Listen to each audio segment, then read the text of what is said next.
आज हम बात करेंगे कि जब आप एक कंपनी ढूँढने जाते हो, राइट? एक कंपनी रिसर्च कर रहे हो कि भई मुझे उस कंपनी में जॉब चाहिए, राइट? आपके करियर ग्रोथ में आप ये भी एक अहम स्टेप होता है कि हम हमारा जो कंपनी सिलेक्शन है, वो बेहतर करें। अब कंपनी कैसे सेलेक्ट करते हैं उसके ऊपर मैंने एक वीडियो बनाया हुआ था, मैं ऊपर आई बटन में लगा दूँगा। बट काफ़ी बार ऐसा होता है कि हम जब रिसर्च कर रहे होते हैं कंपनीज़ के बारे में, तो हमें लिंक्डइन पे हो गई या ऐसे इस तरह के सोशल नेटवर्क्स पे हमें बहुत ज़्यादा पोस्ट्स दिखती हैं कंपनी की कि भई बहुत ज़्यादा पोज़ीशंस ओपन हैं। तो आइडेंटिफ़ाई कैसे करें कि भई कौन-सी कंपनी आपके लिए बेहतर है, राइट? मान लो आप एक पर्टिकुलर टेक्नोलॉजी में आपकी माहिरत है, राइट? मान लो फॉर एग्ज़ाम्पल कि भई आप एक iOS डेवलपर हो, राइट? मोबाइल iOS के लिए एप्पल आईफ़ोन के लिए आप ऐप्स वगैरह बनाते हो। तो आपको ये आइडेंटिफ़ाई करना पड़ेगा कि ठीक है सो एंड सो मान लो आपने 10 कंपनी लिस्ट करी एंड उस 10 कंपनी में से कौन-सी बेहतर है, राइट? जिनके यहाँ iOS डेवलपर की पोज़ीशन ओपन है विथ योर एक्सपीरियंस। अब देखिए, मान लो एक कंपनी ये जो आपने 10 सिलेक्ट करी थी, 10 से ज़्यादा मतलब 1000 से ज़्यादा एम्प्लॉइज़ हैं उस कंपनी में एंड बार-बार उनके ये एचआर है, एचआर डिपार्टमेंट है, मैसेजेस कर रहे हैं कि भई हमारे यहाँ ये पोज़ीशन ओपन है, राइट? तो क्या कैसे आपको डील करना चाहिए? एंड मान लो एक ऐसी कंपनी जो कि 100 से भी कम एम्प्लॉइज़ है जिनके यहाँ एंड उनकी भी एचआर या उनका भी एचआर कंटीन्यूअस मैसेजेस उनके आते रहते हैं, वीकली बेसिस पे या बाई वीकली बेसिस पे कि भई हमारे यहाँ ये पोज़ीशन ओपन है, राइट? तो काफ़ी बार क्या होता है कि हमें कंपनी का क्या कल्चर है, राइट? कंपनी किस बात पे वैल्यू करती है, राइट? उससे हमें थोड़ा अंदाज़ा मिल जाता है। अगर मान लो 1000 वाली कंपनी है ना, राइट? 1000 एम्प्लॉइज़ वाली कंपनी, तो उनका कल्चर अच्छा भी हो सकता है, बुरा भी हो सकता है, वो हम जज नहीं कर सकते। वो हम उनके जो एम्प्लॉइज़ हैं, उनसे बात करेंगे तभी पता चलेगा। क्योंकि देखिए 1000 एम्प्लॉइज़ हैं, तो डेफ़िनेटली बट ऑब्वियस है कि भई कुछ-कुछ एम्प्लॉइज़ अ, छोड़ के कुछ और कंपनी सेलेक्ट करेंगे, राइट? सो उस सिनेरियो में वो पोज़ीशन खाली होगी तो डेफ़िनेटली उनके जो एचआर डिपार्टमेंट है, वो मैसेजेस पोस्ट करेंगे कि भई हमें ये सो एंड सो पोज़ीशन के लिए बंदे या बंदी चाहिए, राइट? बट अगर कोई उसी सिनेरियो में अगर कोई 100 से भी कम एम्प्लॉयी वाली कंपनी है एंड उनके भी एचआर कंटिन्यूअसली सेम पोजीशन के लिए मैसेजेस कर रही हैं, राइट? या कर रहा है, तो आपको डरना चाहिए। ऐसी कंपनी पे मतलब फ़ोकस नहीं करना चाहिए, इग्नोर करना चाहिए। क्यों? क्यों? क्योंकि देखिए 100 से भी कम एम्प्लॉइज़ है आपके पास एंड फिर भी आपकी वो पोज़ीशन परमानेंटली फ़िल नहीं हो रही। अब परमानेंट का मेरा मतलब है कि भई 1 से 2 साल, राइट? अगर मान लो कोई कंपनी अगर मान लो कोई कंपनी कोई पोज़ीशन ओपन करती है, राइट? एंड 1 महीना हो गया, 2 महीने हो गए, वो पोज़ीशन फ़िल नहीं हो रही। मान लो 2 महीने बाद वो फ़िल हो गई, राइट? एंड वापस 2 महीने बाद फिर से वो पोज़ीशन ओपन हो जाती है। सो उससे आपको क्या समझना चाहिए?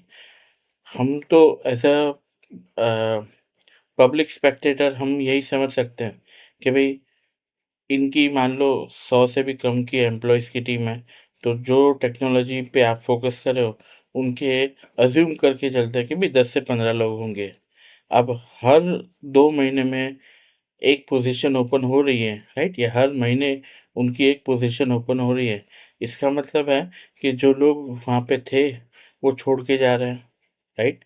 या फिर जो नए लोग जॉइन होते हैं, वो छोड़ के जा रहे हैं। उनका जो 3 मंथ्स का पीरियड है, राइट? वो प्रोबेशन पीरियड में वो कंपनी को छोड़ के जा रहा है या फिर कंपनी खुद उन्हें फायर कर रही है at the end of their probation period. So अगर कंपनी फायर करती है तो भी हम समझ सकते हैं कि 2 बातें हो सकती हैं, या तो वो एम्प्लॉयी बहुत बुरा था, इस वजह से कंपनी ने फायरिंग डिसीजन लिया, या तो फिर कंपनी उस पर्टिकुलर जो उनकी रिक्वायरमेंट है, वो उस एम्प्लॉयी से फिल नहीं कर पा रही, एंड उनको लग रहा है कि भई हमने जो अमाउंट दी है इस एम्प्लॉयी को, राइट? वो हमारे लिए ज़्यादा महँगी पड़ रही है, तो तभी भी फायर कर रही है, right? So hire and fire policy है। अगर मान लो एम्प्लॉयी छोड़ के जा रहा है, राइट? उस सिनेरियो में 3 महीने बाद आप थोड़ा बहुत गेस कर सकते हो कि भई वो क्यों छोड़ के जा रहा है। ईदर देखिए, कोई भी कंपनी कोई भी व्यक्ति, राइट? अगर जंप ले रहा है, किसी और कंपनी में जा रहा है, राइट? सो उसे बेसिक जो रिक्वायरमेंट होती हैं, वो होती है कि भई पे स्केल बढ़ना चाहिए, राइट? सो अगर पे स्केल बढ़ गया है एंड फिर वो इस कंपनी में आता है एंड देन विदिन 3 मंथ्स वो छोड़ के जा रहा है या जा रही है, राइट? तो आप अंदाज़ा लगा सकते हो कि भाई पैसे की तो प्रॉब्लम नहीं होगी वो उस बंदे या बंदी को, राइट? और कुछ प्रॉब्लम होगी जिस वजह से वो छोड़ के जा रहा है। तो अगर मान लो आप उससे कनेक्ट कर सकते हो, राइट? लिंक्डइन हो गया या और कोई सोशल नेटवर्क पे, तो आप उनको पूछ सकते हो कि भाई क्या आपका रीज़न था जिस वजह से आप ये सो एंड सो कंपनी छोड़ के जा रहे हो? कल्चर की प्रॉब्लम थी, मैनेजमेंट प्रॉपर नहीं था, एचआर प्रॉपर नहीं थे, काम नहीं है, राइट? कुछ ऐसी कंपनीज़ भी होती हैं कि जहाँ पे आप हायर तो कर लेते हो बट काम नहीं होता, राइट? तो 3 मंथ्स में लोग छोड़ के चले जाते हैं। सो वो भी एक सिनेरियो कि भाई काम नहीं था, या फिर कंपनी ने रिक्रूटमेंट के टाइम कुछ काम बोला था कि भाई आपको ये करवाएँगे हम, एंड जब जॉइन हो गए तब कुछ और काम करवाया, राइट? सो कहीं न कहीं वो एक प्रॉब्लम है कि भई आपने प्रॉमिस करी थी वो चीज़ मुझसे नहीं करवा रहे, कुछ और चीज़ करवा रहे हो, इस वजह से वो छोड़ के जा रहा है, राइट? सो ये कुछ रीज़न्स हो सकते हैं कि भई क्यों ये कंपनी ये वाला जो बंदा है या बंदी है, वो छोड़ के जा रहा है। तो आपको अपनी रिसर्च में इस बात का बहुत ज़्यादा ध्यान रखना है कि अगर कोई कंपनी की एचआर जिनकी स्ट्रेंथ 100 से 200 के बीच में हो, राइट? वो कंपनी की एचआर कंटिन्यूअसली उस पोजीशन फिल नहीं कर पा रहे हैं, राइट? मान लो वो पोजीशन ओपन ही रह रही है।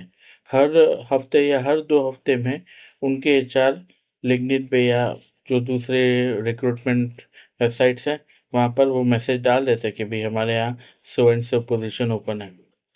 तो आपको समझ जाना चाहिए कि भई कहीं न कहीं इस तरह की प्रॉब्लम हो सकती है उस कंपनी में।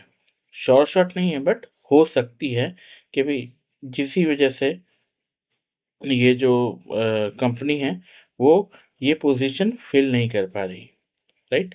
अगर मेरा पर्सनल एक्सपीरियंस कहूँ ना, तो एक कंपनी है, मैं नाम नहीं बताऊँगा, बट उस कंपनी ने मुझे कॉन्टैक्ट किया था सीनियर प्रोजेक्ट मैनेजर की पोजीशन के लिए। अब बात हुई एचआर से, काफ़ी कुछ डिटेल वगैरह शेयर हो गई। देन एचआर ने मुझे बजट पूछा, राइट? कि भई आपकी क्या रिक्वायरमेंट है? मैंने वो नंबर बता दिया। एचआर ने कहा कि भई हमारा इतना बजट नहीं है, हम अफ़ोर्ड नहीं कर सकते, क्या आप नेगोशिएट करने के लिए रेडी हैं? तो मैंने सीधा ना बोल दिया कि भई मैं नेगोशिएट नहीं करूँगा, राइट? सो बात वहाँ पे ख़त्म हो गई। अब मैंने क्यों ना बोला ना, उसका कारण था। उस कंपनी में मतलब जब मुझे पता चला कि एचआर मुझे कॉन्टैक्ट कर कर रही है, राइट? उसके बाद मैंने अपनी आर&डी करी कि भई उस कंपनी में कोई ऐसा बंदा या बंदी है जिससे मैं कनेक्ट कर पाऊँ एंड उस कंपनी के कल्चर के बारे में जान पाऊँ, राइट? मैनेजमेंट के बारे में जान पाऊँ, राइट? मुझे एक बंदा मिल गया जिससे मैंने कनेक्ट किया। मैंने पूछा कि भई क्या है वहाँ पे, राइट? किस तरह का कल्चर है? मैनेजमेंट कैसा है? एचआर कैसे हैं? क्या बेनिफिट्स मिलते हैं या क्या नेगेटिव्स मिलते हैं? और मुझे पता चला कि भई वहाँ पे माइक्रो मैनेजमेंट होती है, राइट? आपके ऊपर जो भी बंदे होंगे या बंदी होगी, वो कंटीन्यूअसली हर काम के लिए आपको माइक्रो मैनेज करेंगे। आपके पास खुद की कोई अथॉरिटी नहीं होगी, जो ऊपर से इंस्ट्रक्शन मिलेंगे वो आपको फॉलो करने हैं, राइट? सो मुझे पता था कि भई इस कंपनी में काम करने से मज़ा तो नहीं आएगा, बट एट लीस्ट पैसे चाहिए तो हम हमारा ये एक नंबर दे देते हैं। अगर उनको ठीक लगा तो वो हाँ बोलेंगे, नहीं तो ना बोलेंगे। इंटरनली मैं एक्सपेक्ट कर रहा था कि वो ना ही बोले और हुआ भी वही। अब पॉइंट ये है कि 4 दिन पहले तक तो वो पोज़ीशन अभी भी ओपन है उस कंपनी में, राइट? मतलब अभी 4 दिन पहले ही उस कंपनी की एचआर ने मैसेज डाला था कि भई ये पोज़ीशन के लिए हम अ, लोग ढूँढ रहे हैं। तो आप समझ सकते हो कि भई वो फ़िल नहीं हुई पोज़ीशन या फिर कोई नया मतलब कोई उनका जो काम करने वाला बंदा हो या बंदी होगी वो छोड़ के गए एंड देन वापस पोज़ीशन ओपन हुई। मतलब बट कहने का मेन मुद्दा यही है कि भई वो पोज़ीशन अभी तक फ़िल नहीं हो कर पाए हैं एचआर टीम। सो काफ़ी बार ऐसे भी सिचुएशन होंगे और आपको थोड़ी बहुत आर&डी करनी पड़ेगी एंड ये करना ज़रूरी है, राइट? क्योंकि आपको वैल्यू करनी है कि भई आप क्या ऐसी कंपनी में जाना चाहोगे जहाँ पे कल्चर अच्छा नहीं है, माइक्रो मैनेजमेंट होती है, राइट? एचआर प्रॉपर नहीं है या फिर ऐसी कंपनी जहाँ पे माइक्रो मैनेजमेंट नहीं होती, आपको मॉनिटर नहीं किया जाता। हाँ, आपको ऑनेस्टली काम करना है, बट ठीक है वो तो हर बंदा या बंदी इंटरनली तो चाहता ही है कि भई हम ऑनेस्टली काम करें, राइट? सो आपको मॉनिटर नहीं किया जाता, आपके ऊपर कोई तरह की बंदिश नहीं लगाई जाती, माइक्रो मैनेजमेंट नहीं होती, राइट? तो आप ऐसी कंपनी सेलेक्ट करना पसंद करोगे और अगर मान लो किसी वजह से आपको ये वाली कंपनी सेलेक्ट भी करनी है ना, तो एटलीस्ट पैसे तो ले लो, राइट? अब मान लो आपको कोई जॉब नहीं मिल रही है एंड आपने सोचा कि भई ठीक है मैं टाइम निकालने के लिए, टाइम पास करने के लिए घर में कम से कम पैसे आए, मैं सिलेक्ट कर लेता हूँ। तो फिर आपको वहाँ पे फिर पैसों के टाइम पे अड़े रहना है। फिर वहाँ पे ज़रा भी नेगोशिएट नहीं करना क्योंकि आपको पता है ना कि भई इस कंपनी में जाऊँगा मैं, तो मैं परेशान तो होने ही वाला हूँ। On a day to day basis मेरे पे माइक्रो मैनेजमेंट रखी जाएगी, राइट? मेरे पास कोई अथॉरिटी होगी नहीं, मुझे ऑर्डर्स फ़ॉलो करने हैं। I will be a robot, right?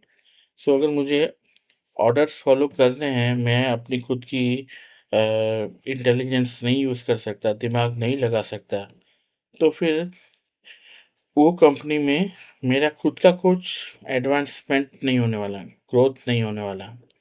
तो एटलीस्ट मुझे पैसे मिल जाएँ, राइट?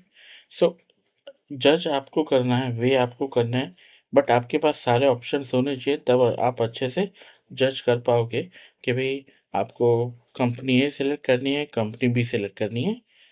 आपके पास सारा डाटा होगा तो आप अच्छे से जज कर पाओगे कि भई आपको कौन-सा पकड़ के रखना है और कौन-सी चीज़ छोड़ देनी है, राइट? सो अगर ये वीडियो आपको अच्छा लगा हो तो प्लीज़ लाइक कर दीजिएगा। चैनल पे अगर आप नए हैं तो प्लीज़ सब्सक्राइब कर दीजिएगा और इस तरह के वीडियोस अगर आपको लगता है कि किसी और की हेल्प कर सकते हैं तो प्लीज़ उनके साथ शेयर करिएगा। इस तरह के वीडियोस मैं बनाता रहता हूँ। Thank you. मिलते हैं अगली बार।